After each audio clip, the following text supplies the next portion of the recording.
आता सुरू होत आहे देशातील सगळ्यात मोठा खटला आपकी अदालत रजत शर्मान सोबत।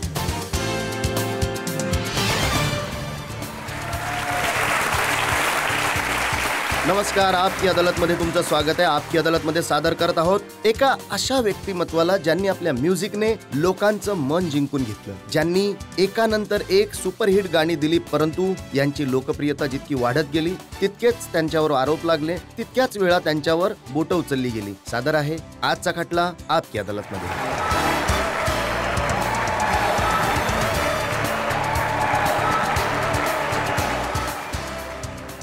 रजत जी समोर उभे आहेत।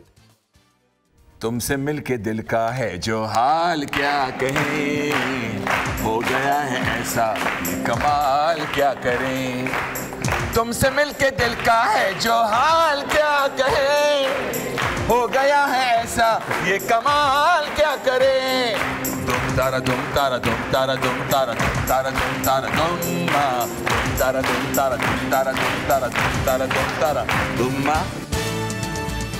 आपण आरोप सुरू करणार, प्रश्न सुरू करणार त्याच्या आधी आजच्या जज उमा शर्मा यांची परवानगी घेऊया आजचा खटला सुरू करण्यापूर्वी।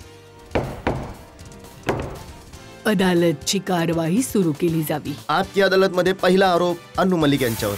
आपकी अदालत मध्ये संगीतकार अन्नू मलिक यांच्यावर आरोप आहे की हे अति महत्वाकांक्षी आहेत। अन्नू मलिक जी, मी जनतेला हे सांगणार आहे की आणि अदालतला हे सांगणार आहे की किती महत्वाकांक्षी आणि ओव्हर एम्बिशियस आहात तुम्ही आणि काय काय करता त्याच्यासाठी। त्याआधी रेकॉर्डवर एक गोष्ट ठेवायची आहे मला। तुम्ही अशा पित्याचे सुपुत्र आहात, सरदार मलिक साहेब, ज्यांचं खूप रिस्पेक्टने नाव घेतलं जातं म्युझिकच्या जगामध्ये, आणि ही गोष्ट तुम्हाला माहीत असेल, तुमच्या वडिलांमध्ये खूप स्वाभिमान होता। ते कधीच कोणाच्या पुढे हात पसारण्यासाठी, कोणाच्या पुढे हात काम मागायला नाही गेले। माझे वडील ज्यांचं तुम्ही कौतुक करत आहात, जे कौतुकाच पात्र आहेत, आणि मी जे काही आहे ते त्यांच्यामुळे आहे। माझं बालपण कलेमध्ये गेलं। डॅडींचीच गाणी ऐकायचो मी। तुम्हाला गाणी लक्षात असतील नसतील तर मी सांगतो तुम्हाला। सारंगा तेरी याद में, ए गम दिल क्या करूं, ए वैसे दिल क्या करूं, मुझे तुमसे मोहब्बत है मगर मैं कह नहीं सकता, वगैरह वगैरह। 7 वर्षांच्या वयात मी नोटीस केलं, 7 वरून जेव्हा 9चा झालो, 9 किंवा 10चा असताना मी नेहमी विचारायचो। आमचे एक नेबर होते, तिथे बरेच लोक यायचे, पार्टी सुद्धा व्हायची, लोक त्यांना ओळखायचे। मी म्हणायचो, डॅडी आपल्याकडे का नाही येत लोक, आपल्याला का नाही भेटत? आणि डॅडी म्हणायचे, त्यांची एक खूप फेवरेट लाइन होती, मी सांगतो तुम्हाला। कि कौन आएगा यहाँ किसके लिए आएगा, ऐसे वीराने में आएगा तो क्या पाएगा। मी विचारलं, असं काय? इतकं टॅलेंट असताना देखील त्यांना काम का मिळत नव्हतं? मोठे मोठे निर्माता, मोठे मोठे दिग्दर्शक त्यांना काम नव्हते देत। हा माझा विचित्र असा मोटिवेशन पॉइंट बनला की मला काहीतरी आयुष्यात बनायचं आहे, आपल्या वडिलांसाठी, माझ्या आईसाठी। आणि हे जे ओव्हर ॲम्बिशियस बद्दल आपण बोलतोय, असू शकतं मी ओव्हर ॲम्बिशियस आहे, आज देखील ओव्हर ॲम्बिशियस आहे मी। कारण जेव्हा मी डॅडींना प्रॉमिस केलं होतं की डॅडी, ज्या निर्माता डिरेक्टर बरोबर तुम्हाला काम करायचं होतं किंवा जे मोठी मोठी नावं होती, ते एक दिवस मी घेऊन येईन, मी काम करेन आणि मी गाणी बनवेन, आणि मी त्याच लोकांकडून टाळ्या वाजवून घेईन ज्यांनी तुम्हाला इग्नोर केलंय। यात काय चुकीची गोष्ट आहे? Is it wrong? Annu Malik ji, हे खरं आहे का की केवळ 16 वर्षांच्या वर्षामध्ये तुम्ही गळ्यामध्ये हार्मोनियम लटकवले आणि कामासाठी लोकांचे दरवाजे वाजवायला लागले? सर, तुम्ही ही एवढी मोठी गोष्ट तुम्ही अशा प्रकारे बोललेत, तर मी नक्कीच इतकं म्हणेन की 16 वर्षाच्या वयात नाही, उलट मी 10 वर्षाच्या वयात लोकांच्या मागे पळायचो की बाबांना मला काम द्या। ते म्हणतात, तू बँड कसा वाजवतोयस आणि कसा गातोयस? वाजवतो काहीतरी वेगळंच बँडवर। हो, हे खरंय, मी 16 वर्षाच्या वयात काम शोधायला सुरुवात केलेली। आणि लोक तुम्हाला हे नाही म्हणायचे का की काय शाळेमध्ये शिकायचे दिवस आता कुठे म्युझिक डिरेक्टर बनायला? परंतु मी स्कूलमध्ये शिकलो सुद्धा, त्यावेळी मी स्कूलमध्ये शिकायचोही, मी अभ्यास सुद्धा करायचो माझा, आणि मी लोकांना काम सुद्धा मागायला जायचो। कारण मी डॅडींना म्हणालो सुद्धा की मला असं वाटतं की कुठे ना कुठे मला जाणीव व्हायची की ही जी कमी आहे तुमच्यामध्ये, ती ऍक्च्युअली कमी नव्हती, त्यांचा स्वाभिमान होता। कदाचित तुम्ही काम मागितलंच नाही, जे तुम्ही नाही केलं ते मी करून दाखवीन, मी काम मागेन। आणि मी काम मागितलं। ओव्हर ॲम्बिशियस आहे मी, कामाचा पुजारी आहे, मला कामाशिवाय दुसरं काही येत नाही, संगीताशिवाय मला काही येत नाही, मी तेवढंच करतो। आजही तुम्ही म्हणालात मी पिक्चर सुरू करतोय, तर मी म्हणेन सर मला एक पिक्चर द्या। हे खरं आहे का की तुम्ही प्रोड्युसर्सना कारच्या बोनेटवर तबला वाजवून गाणं ऐकवायला सुरू करायचं? सर, ते त्याच्यानंतर पुढे जाऊया। मी एका प्रोड्युसरला बाथरूममध्ये पकडलेलं। ते ॲक्च्युअली ते गेले होते, कोणाचं तरी रेकॉर्डिंग होतं, मी मागे गेलो आणि मला समजलं की हे काहीतरी मोठा पिक्चर सुरू करताय। तर हे प्रोड्युसर कधी भेटायचे नाही, कधी इथे कधी तिथे, कधी बिझी असायचे, मीटिंग असायची, कधी नाही, नंतर फोन करा, हे ते वगैरे। तर मग मी म्हणालो ही योग्य जागा आहे। तर जसे ते आत गेले आणि मी तिथेच सुरू झालो। एक मी गाणं सुरू केलं. ते म्हटले what is this, I am singing. आणि जसे तिथून ते बाहेर आले, म्हणाले परत गा यार, तू काय गायला होता. मी तुम्हाला गाणं सांगतो. ते गाणं होतं, सोनी मेरी सोनी सोनी और नहीं कोई होनी सोनी, रब से ज्यादा तेरा नाम लेता हूँ, रब मुझे माफ करे. हे पुढे जाऊन ही रब मुझे माफ करे लाईन मेरा इंसाफ ही कर. बक्षी साहेबांनी कंप्लीट केलेली. परंतु मी जो डेस्परेट होतो, मला काम हवं होतं, माझ्याकडे काम नव्हतं, घरामध्ये काही टेन्शन चालू होतं, पैशांचं टेन्शन होतं. I wanted work at any cost. मग मी जाऊन तिथे गाणं ऐकवलं. And I respect Umesh Mehra साहेब who gave me that film, ज्याचं नाव होतं सोनी मेवाल. आणि मला वाटतं की जर मी जाऊन नॉक केलं नसतं, गाणं ऐकवलं नसतं, तर कदाचित मला चान्स मिळाला नसता. एका प्रोड्युसरने मला सांगितलं की तुम्ही त्यांना मॉर्निंग वॉकवर जुहू बीचला पकडलं होतं आणि तिथेच फिल्म साईन करून तर घेतली. हे जे निर्माता आपली हेल्थ बनवायला तिथे जातात, त्यांचा मूड चांगला असायचा. सकाळी नारळ पाणी प्यायचे. मी म्हणालो आता चांगला मूड आहे. नंतर काय 11, 11:30 नंतर त्यांची ऍक्टिव्हिटी सुरू होते. त्यांना टेन्शन असतं डिस्ट्रीब्युटरचं, प्रोड्युसरचं, एक्झिबिटरचं, स्टार्सचं, डेट्सचं, फायनान्सचं. तर मी म्हणालो ही वेळ चांगली आहे, आता माणसाचा मूड चांगला असतो. हवा चालू आहे बीचवर, नारळ पाणी पित आहेत ते. मी पोहोचलो तिथे. मी एका प्रोड्युसरला म्हटलं सर एक गाणं आहे माझ्याकडे. ते म्हटलं काय, कुठलं गाणं आहे. आणि मजेची गोष्ट म्हणजे त्यांना गाणं सुद्धा आवडलं, पिक्चर सुद्धा मला मिळाला. आणि सिनेमाचं नाव होतं दूध का कर्ज. आणि प्रोड्युसर होते सलीम कोलकातावाला. आणि thank him from the bottom spit of my heart. That's the way I am. पण हे खरं आहे की तुम्ही इतके जास्त ॲम्बिशियस आहात की जे मोठे मोठे बॅनर्स आहेत त्यांच्या मागे पळायला लागलात आजकाल तुम्ही. त्यांच्याजवळ ऍक्टर्स चांगले असतात, इन्फ्रास्ट्रक्चर चांगलं असतं. आणि मला वाटतं माझी गाणी चांगल्या स्टार्ससाठी असावीत. यात काही वाईट गोष्ट नाही. आज देखील मी काम मागायला जाईन तर मी मागेन सर मी एक रचना केली आहे. त्यांना असं वाटू शकतं की मी इन्सिक्युअर आहे. I am very insecure. I think it is a challenging world आणि मला काम मागायला पण जे पाहिजे. छोटे बॅनर्स असतात, लहान प्रोड्युसर्स असतात, त्यांना वाटतं की अन्नू मलिक पैसे तर आमच्याकडून सुद्धा बरोबर घेतात, पण आमच्यासाठी तसं म्युझिक कंपोज नाही करत जसं मोठ्या चला बॅनर्ससाठी करतात. पैशाबद्दलही आपण बोलूया. आमचा निर्माता आम्हाला जे देतो आम्ही घेत असतो. आम्ही त्यांना बोलत सुद्धा नाही की तुम्ही आम्हाला एवढे द्या. जे बजेट मागतात मी त्याच्यात काम करतो. जे सिंगर सांगतो मी करतो. आणि मला असं वाटतं निर्माता खुश राहिला तरच मी राहू शकेन. तो मला पिक्चर देईल. आणि मी कधीच डिफरन्शिएट नाही केलं between a top producer and a young new producer. काम असतं. काय माहित कोणाचा सिनेमा चालून जाईल, कुठलं गाणं चालून जाईल. आणि मी हे सांगतो, मी जेव्हा आलो होतो तेव्हा माझी सुरुवात कशाने झाली होती. माझी सुरुवात झाली होती मोहन छोटी साहेब द लेट कॉमेडियन. त्यांनी मला एक सिनेमा डॅडी करत होते, सिनेमा हंटरवाली 77. आणि ते म्हणाले की अनु हे गाणं तू कर.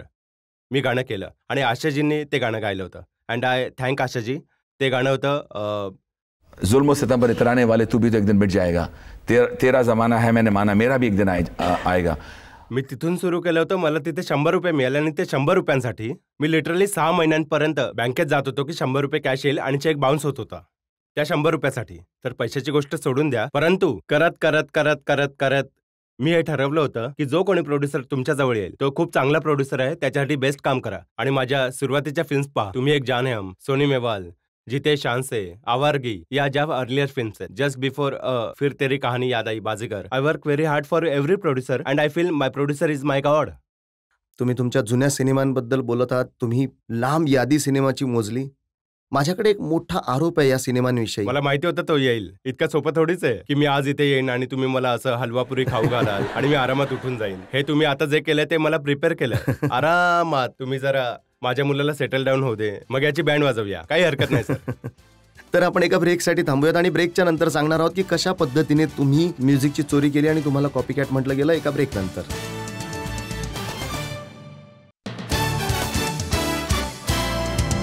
आपकी अदालतमध्ये आज आरोपांच्या आणि प्रश्नांच्या घेऱ्यामध्ये आहेत सुप्रसिद्ध म्युझिक डायरेक्टर अन्नू मलिक. आपकी अदालतमध्ये संगीतकार अन्नू मलिक यांच्यावर आरोप आहे की हे कॉपी कॅट आहे.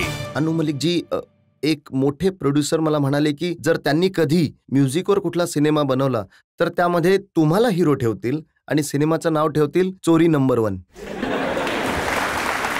हे जे निर्माता आहेत त्यांना प्लीज मला भेटवा एकदा. आता तुम्ही चोरीबद्दल जेव्हा बोलत आहात, मला कुणाचं भांडं फोडायचं नाहीये, तर मला नाही वाटत की ही चांगली गोष्ट आहे. परंतु आज तुम्ही मला सांगा, जर मी आता नाव घेतलं आमच्या गुरूंचं, शंकर जयकिशन साहेब, म्हणजे ज्यांच्यामुळे मी बनलोय अन्नू मलिक, त्यांनी गाणं बनवलं. मी तुम्हाला तुमच्या इन्फॉर्मेशनसाठी सांगतो, सुपरहिट गाणं आहे. मी गातो आणि मी त्याची एंडलाईन मी गातो, वेगळ्या प्रकारे गातो. कौन है जो सपनों में आया, कौन है जो दिल में समाया, लो झुक गया आसमां भी इश्क नया रंग लाया.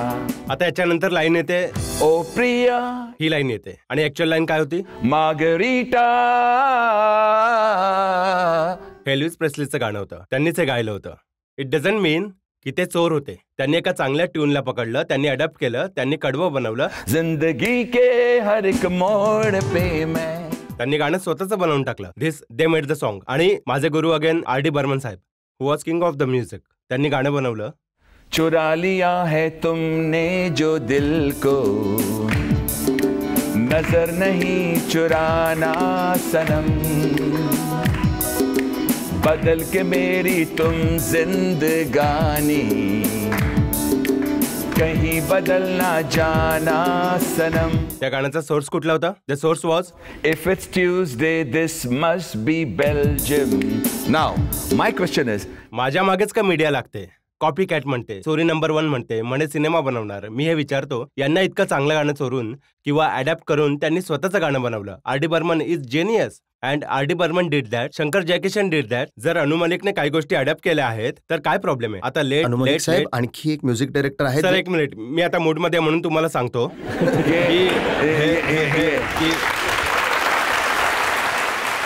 की आमचे शंकर जयकिशन साहेब, gurus of music, change it.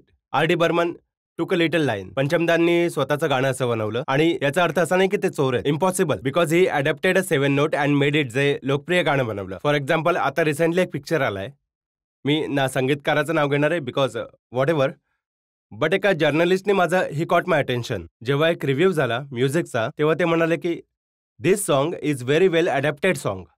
म्हणजेच काय, जर मी कुठली गोष्ट घेतली तर ती चोरी आणि ते जे घेतील ते अडॅप्शन आहे. Why this discrimination? वाय? कारण ते गाणं आहे, whatever the song is, let me sing the song. you are the theme for my dream, for my dream. Da da da da da da da. It's a हुबेहूब song. तुम्ही ते गाणं घेता आणि त्याचा रिव्ह्यू येतो, very well adapted. Why sir? Why मी चोरी and why this adaptation? Why this discrimination? What about my original work? Aks बघा, फिलहाल बघा, फिजा बघा, अशोका बघा, बॉर्डर बघा, रेफ्युजी बघा, LOC कारगिल बघा. हे सगळे सिनेमे ना कोणाला आठवतच नाही जोश. आणि अनु मलिकचं हे गाणं, अरे यार याने चोरी केली, अरे छोडो यार, आय एम एन अचीवर. टाळ्या वाजवा माझ्यासाठी यार. तुम्ही शंकर जयकिशन साहेबांची गाणी मोजून दाखवली, तुम्ही R.D. बर्मन साहेबांची गाणी मोजून दाखवली. आता मी तुम्हाला जरा तुमची गाणी मोजून दाखवतो. चला, माझी गाणी सुद्धा येतात, ऐका मी कुठून काय काय केलंय. मर्डर सिनेमामध्ये मल्लिका शेरावतचा जो सीन होता, जो आता आपण बघितला, भीगे होठ तेरे, हे गाणं पाकिस्तानी सिंगर आहे नजम शिराज, त्यांनी गायलेलं गाणं आहे मेनू तेरे नाल. त्याची हुबेहूब मी कॉपी सांगतो आहे. सर, याचं मी तुमच्यासारखं गाऊन तर नाही दाखवू शकत, परंतु मी गाऊन दाखवतो भीगे होठ तेरे. हे गाणं. बस ऐकवतो गाणं की हे जे गाणं आहे, यांचे प्रोड्युसर मुकेश भट आणि महेश भट, ज्यांना मी खूप मानतो. तुम्ही विचाराल का मानतो, तर मी आयुष्यात ज्या ठिकाणी पोहोचलोय त्यांचा खूप खूप खूप मोठा हात आहे माझ्या आयुष्यामध्ये. त्या सिनेमाची जी गाणी आहेत, फॉर एक्झाम्पल दिल को हजार बार रोका रोका हे रोका. अनु मलिकचं गाणं आहे. तुम्ही याच्याबद्दल बोलत नाहीये, तुम्ही भिगेउट बद्दल बोलताय. यांनी आणून गाणं दिलं. मी म्हणालो काय करायचंय? म्हणाले Anu, it's an outsource song, it's a super hit song. याला तू अरेंज कर, रिक्रिएट कर आणि यांना मॉडिफाय कर. उलट जी मेहनत केली, जे ओरिजिनल तुम्ही गाणं ऐकलंय आणि जे आम्ही केलं, त्यात जमीन आसमानचा फरक आहे. मी म्हणालो done, anything for Mukesh Bhatt and Mahesh Bhatt. मी त्यांना नाही म्हणू शकत. आणि हे मी जनतेला सांगतोय, जनता आमची मायबाप आहे, की आता आम्ही आहोत ते तुमच्यामुळे.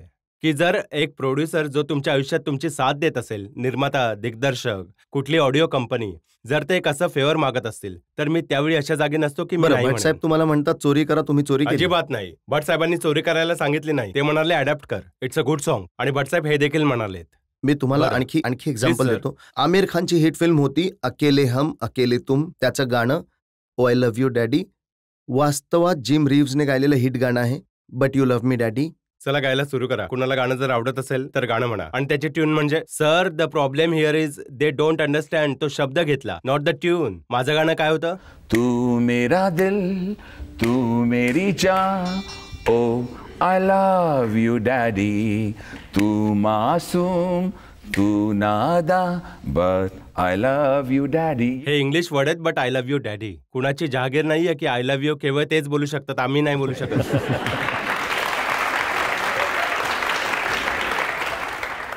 ही लिस्ट खूप मोठी आहे अनु मलिक साहेब. खालिद मोहम्मदचा सिनेमा फिजा, आजा माहिया, खूप सुपरहिट गाणं झालं, खूप लोकांना ते आवडलं. परंतु ब्रिटनमध्ये राहणाऱ्या बल्ली जगपालने म्हटलं की हे कंपोजिशन त्यांचं होतं. शाजिया मनसूरजींचं गाणं आजा सोनिया त्याची कार्बन कॉपी होती. बल्लीजींना माझा नमस्कार आणि शाजियाजींना सुद्धा दोघेही मोठे कलाकार आहेत. परंतु मला जरा विचारायचं, हे माझं गाणं लावा त्यांच्या बाजूला, मग तुम्हाला कळेल की किती रॉंग गोष्ट बोलताय. आजा माहिया आजा सोनिये 1000 वेळा लोकांनी गायलंय. 1000 वेळा सोनिया बोललेत, बलिया बोललेत. जर मी बोललो तर काय गुन्हा केला? आता माझं गाणं सुरू कसं होतं? आधूप मलू मैं तेरे हाथों में, आ सजदा करूं मैं तेरे हाथों में, ओ सुबह की मेहंदी छलक रही है, आजा आजा माहिया, ओ आजा माहिया, ओ आजा बस आता ही हरकत मी कधी घेतली होती? मी 20 वर्षाचा होतो. त्यांचं गाणं आता आलं, मी गाणं दिलं होतं सोनी मेवालमध्ये. अरे यार, काहीतरी माझ्या वयाचा मान ठेवा यार. मी 20 वर्षामध्ये गाणी लिहिली आहेत, जे तुम्ही म्हणतात की आम्ही दिली आहेत. सोडा ना यार. आणखी एक उदाहरण माझ्याजवळ आहे. आलं काहीतरी, आणखी टेन्शन येतंय. हे संपणार नाहीये. खूप मोठी लिस्ट आहे. माधुरी दीक्षित ज्या सिनेमामध्ये होत्या याराना, त्याच्यासाठी तुम्ही गाणं बनवलं होतं, मेरा पिया घर आया. बरोबर सर. नुसरत फतेह अली खान साहेबांचं सुप्रसिद्ध हिट गाणं आहे मेरा पिया घर आया ओ लालनी. तुम्ही लालनीच्या जागी रामजी लावून टाकलं, केवळ एवढा फरक सर. ठेवला. हे गाणं मला खूप आवडतं. मी नुसरत फतेह अली खान साहेबांना सलाम करतो. देव करो ईश्वर त्यांच्या आत्म्याला शांती देव, आत्म्याला शांती देव. हे गाणं खूप आवडत होतं आणि हे मला तुम्हाला सांगायचं आहे, नुसरत साहेबांची आमची भेट देखील झाली होती. आम्हाला प्रोड्युसरनी भेटवलं होतं आणि त्यांना हे गाणं ऐकवलं सुद्धा होतं आणि आम्ही त्याची कडवी बदलली होती. म्हणजे सर, एक पहिली छोटीशी लाईन आम्हाला खूप आवडली होती म्हणून घेतली होती आणि ते म्हणाले तुम्ही पूर्ण लाईन चेंज केली याची. तर I don't think there was a हुबहू कॉपी. त्यांचं first music, introduction music, second music, third music, त्यांची कडवी सगळं चेंज केलं होतं. तर मी याच्या आधीच म्हणालो की जर आमचे SJ किंवा पंचमदा किंवा आणखी सुद्धा किती आजचे संगीतकार आहेत जे इंडोनेशियन म्युझिक घेतात, कुठल्या तरी करोनिस्टच्या अल्बमचे घेतात, जे इतकी गाणी घेत असतात, एकतर त्यांचा नाईलाज असेल किंवा स्टारने सांगितलं असेल, स्टार नाही तर मग प्रोड्युसरने सांगितलं असेल, प्रोड्युसर नाही तर ऍक्टरने, त्याच्या व्यतिरिक्त कोणीतरी डिस्ट्रीब्युटरने सांगितलं असेल. परंतु the bottom line is no one wants to plagiarize. The bottom line is no one wants to copy. Bottom line is you need a maker like JP Datta. For example, मी तुम्हाला एक गोष्ट सांगतो सर. ही जे लिस्टबद्दल बोलताय, बॉर्डरचं गाणं ऐका तुम्ही. कुठलं गाणं आहे? Every song is original because JP Datta says I believe in you. रेफ्युजीच्या गाण्यात मला फिल्मफेअर नाही, नॅशनल अवॉर्ड मिळाला होता, राष्ट्रीय पुरस्कार मिळाला. गाणं होतं ऐसा लगता है, जे गाणं खूप चाललं होतं. तुम्ही काढून बघू शकता. अशोका, तुम्ही बघा, अक्स, सगळे original. The reason is when you have a maker like Rakesh Mehra, JP Dutta, Mansoor Khan and ते म्हणतात फराह खानचा जो मी सिनेमा केला मेहुना, त्याचं एक गाणं चाललं ज्यामध्ये मला फिल्मफेअर अवॉर्ड मिळाला. त्यामध्ये एकही गाणं तुम्हाला सोर्स नाही मिळणार. Y? Because they believe in you. They don't come with CDs, they don't come with ते काही हे नाही म्हणत, ते बिलीव्ह करतात तुमच्यावर, तुम्ही करू शकता. तर मला हे म्हणायचं की कधी कोणी सोर्स घेऊन आलं तर आम्ही म्हणतो भाई ठीक आहे, नाईलाज आहे, परिस्थिती अशी आहे, मला तुमच्याशी नातं खराब नाही करायचं, मला वाटतं तुम्हाला दुःख नको व्हायला, परंतु मी ओरिजिनल काम करतो, माझ्याकडनं काम करून घ्या. मी जेव्हाही ओरिजिनल काम केलंय लोकांना ते आवडलंय आणि हेच खरंय. Clap for that. तुमचं बोलणं ऐकल्याच्या नंतर हा नक्कीच विश्वास बसतो की तुम्ही खूप सारं ओरिजिनल काम केलंय, परंतु तुमची जी अशी गाणी आहे जी अडॉप्ट केली आहेत त्यांची जास्त चर्चा होत राहिली आहे. Sir, you R right. 10,000 गाण्यांमध्ये जर मी 5 गाणी अडॅप्ट केली तर त्याच्याबद्दल जास्त बोललं जातं आणि 9,000 जे मी ओरिजिनल काम केलं त्याच्याबद्दल कोणी नाही बोलत. मला समजत नाहीये, हे माझ्या पत्रिकेमध्ये वाटतं. जनतेच्या टाळ्या ऐकून आणि लोकांचं बोलणं ऐकून मला वाटतं की हा पॉईंट कमीत कमी तुम्हाला ग्रांट करून दिला पाहिजे की तुम्ही कॉपी कॅट नाही. Thank you sir, thank you very much. मी ऐकण्यासाठी व्याकुळ होतो. कोणाचं नाव इतकं प्रकाशात येत नाही, पण तुम्हीच मीडियामध्ये झळकत असता की या गोष्टीसाठी की तुम्ही म्युझिक चोरलंय. तर मग तुमच्या बरोबर असं का होत असतं? मीडिया तुमच्याच मागे का लागलेली असते? अदालतमध्ये रजतजींचे आभार मानतो. मला बोलवा, ही गोष्ट क्लिअर करायला मला आवडेल की मला इथे बोलवा. उलट आज जेव्हा मी जनतेच्या अदालतमध्ये आलोय मला आनंद होतोय. मी रजतजींनाही सांगितलं की हे आरोप खरे नाहीयेत, हे तुमच्यावरून आरोप निघून जातो की you are a copycat, you are original composer. मला इथून रिझल्ट मिळालाय जे अत्यंत कडक माणूस आहेत. जर ते म्हणू शकता तर तुम्ही सुद्धा म्हणू शकता यार. आपकी अदालतमध्ये आरोप आणि प्रश्न असेच सुरू राहतील. खूप मोठी यादी आहे माझ्याकडे प्रश्नांची. वाट बघूया एका ब्रेकची आणि ब्रेक नंतर अन्नू मलिक यांच्यावर जनतेचा खटला सुरू राहील.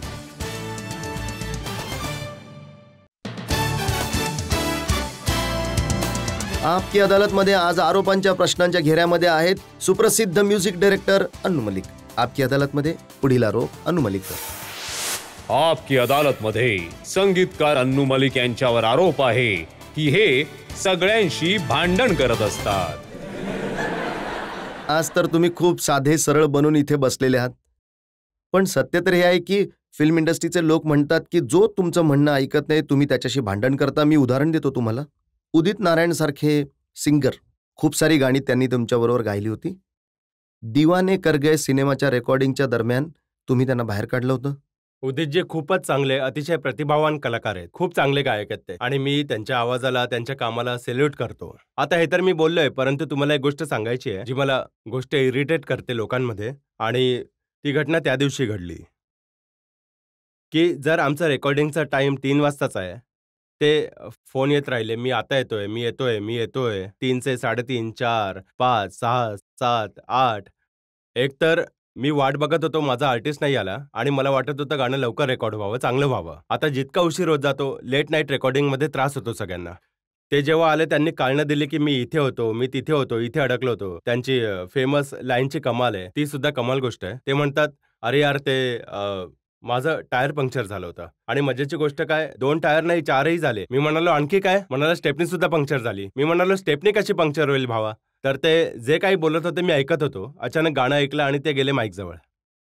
आता काय होतं ना, जेव्हा मी काम करतो ना, आय वॉन्टेड राईट की आणखी चांगलं गा, हा मुखडा अशा प्रकारे गा, हे अशा प्रकारे गा. तर हे असं काहीतरी बोलले जे माझ्या मनाला लागलं. तर मी म्हणालो तुम्ही जर, मी सांगणार नाही ते काय बोलले ते, पण तुमची जर ही पद्धत आहे काम करण्याची, तर एक काम करा, तुम्ही निघून जा, नंतर करूया, काही गरज नाहीये. तुम्ही माझं गाणं नका गाऊ, निघून जा. Now that's a not fight, because basically I so concerned about work. I am so concerned की गाणं चांगलं व्हावं. त्यावेळी माझ्या आर्टिस्टने मला कॉपरेट नाही केलं, तर I will say no problem, go ahead. तुम्ही उदित नारायणला बाहेर काढू शकता, तुम्ही हिमेश रेशमियाच्या बद्दल काही बोलू शकता, तुम्ही भूषण कुमारशी नवीन कॉन्ट्रॅक्ट साईन करण्याबद्दल बोलू शकता, परंतु ज्या मुली आहेत त्यांच्याशी कधी तुमचं भांडण नाही झालं. मी नक्कीच सांगेन की मी आशिक आहे, फाजील नाही. मी महिलांचा रिस्पेक्ट करतो. मी आशिक आहे, मी फाजील नाही, आणि मी नक्कीच सांगेन. अपन बोला वो मेरी लैला और वही बोली झूठ बोलता है साला. अपन जब भी सच्ची बोलता है, ए उसको झूठ क्या को लगता है, ये उसका स्टाइल होएगा, होठों पे ना दिल में हाँ होएगा. ही माझी लाईफ आहे. किंवा दुसरं गाणं जे मी या प्रश्नावर म्हणेन, गोरी गोरी गोरी गोरी गोरी गोरी कभी कभी कहीं कहीं चोरी चोरी छुप छुप के तुम मिला करो, प्यारी प्यारी बातें बातें किया करो, पर यूं ना मिलना किसी से कभी हमारे सिवा. गोरी गोरी गोरी गोरी गोरी गोरी कभी कभी कहीं कहीं चोरी चोरी.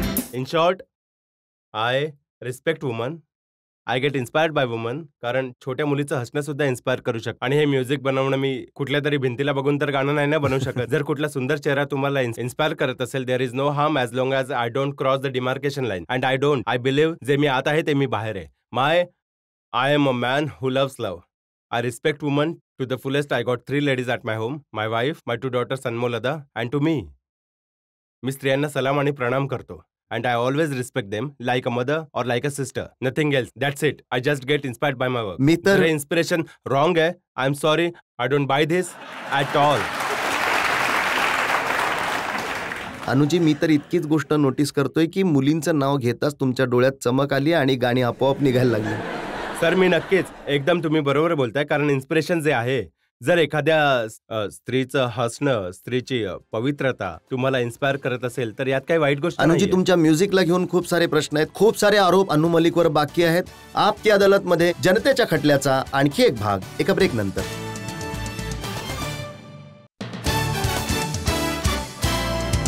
आपकी अदालतमध्ये पुढचा आरोप म्युझिक डायरेक्टर अन्नू मलिक यांच्यावर. आपकी अदालतमध्ये संगीतकार अन्नू मलिक यांच्यावर आरोप आहे की हे एरोगंट आहेत. अनुजी, खरं आहे का की जितके तुम्ही मोठे होत गेलात, जितके पॉप्युलर होत गेलात, जितके लोक तुम्हाला जास्त सिनेमे देत गेले, तितकेच तुम्ही एरोगंट होत गेलात? ही आमची इंडस्ट्री असते फ्रायडे टू फ्रायडे.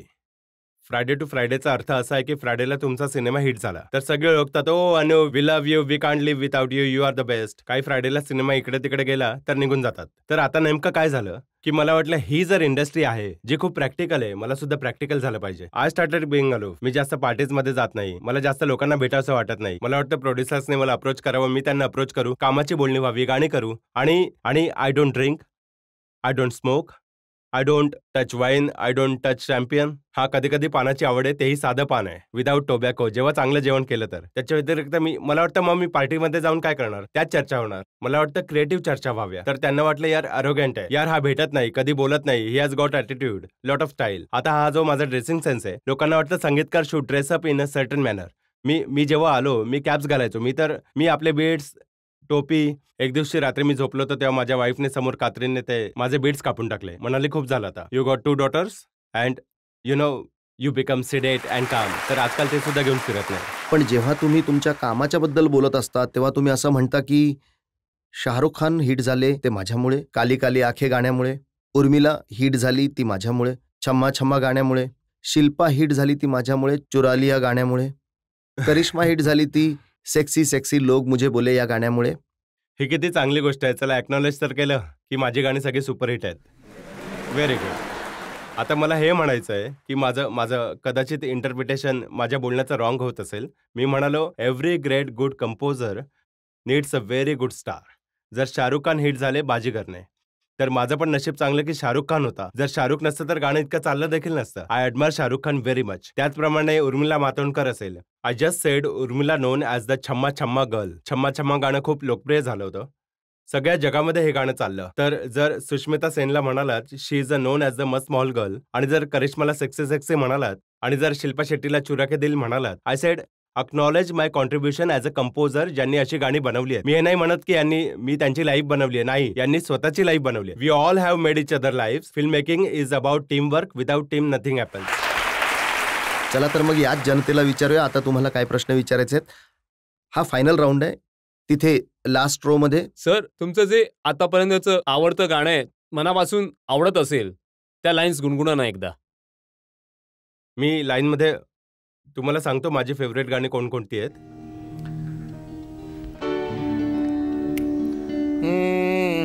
सर इजाजत है प्लीज. किसका है ये तुमको इंतजार मैं हूं ना, देख लो इधर तो एक बार मैं हूं ना. ओ किसका है ये तुमको इंतजार मैं हूं ना, देख लो इधर तो एक बार मैं हूं ना. खामोश क्यों हो, जो भी कहना है कहो, तुमको मिलेगा उतना प्यार मैं हूं ना. किसका है ये तुमको इंतजार मैं हूं ना, देख लो इधर तो एक बार मैं हूं ना. किंवा दुसरं गाणं सुद्धा मला आवडतं. वो ये काली काली आंखें, ये गोरे गोरे गाल, ये तीखी तीखी नजरें, ये हिरनी जैसी चाल, देखा जो तुमको जानन हुआ है बुरा हाल. हाय हाय ये काली काली आंखें, ये गोरे गोरे गाल. किंवा मग संदेशे आते हैं हमें तड़पाते हैं, जो चिट्ठी आती है वो पूछे जाती है कि घर कब आओगे, कि घर कब आओगे, लिखो कब आओगे. तुम बिन ये घर सुना है. आणि मी देशप्रेमी आहे. I love my army, I love the navy, I love the air force and I love India. So I would sing. कसम ली है हमने, कसम ना तोड़ेंगे, वी लव यू ओ इंडिया, तुझे ना छोड़ेंगे. जा कसम जाने जा, प्यार है तुमसे ना, तू ही बता देना कैसे छोड़ेंगे. आणि तसं माझी फेवरेट गाणी आहेत, ती गाणी आहेत उमराव जान, जाने मन. अजनबी हे गाणं ऐका. शहर है अजनबी, शाम है जिंदगी अजनबी, क्या तेरा नाम है. This is very well worded by Gulzar Saab and I love this song. That's it. Anuji, आम्ही जनतेच्या बाजूने खूप सारे आरोप लावले, तुम्ही स्पष्टीकरण दिलं. आपण एका ब्रेकसाठी थांबूयात आणि ब्रेक नंतर पाहूयात आपकी अदालतमध्ये जनतेच्या जज उमा शर्मा यांचा निर्णय.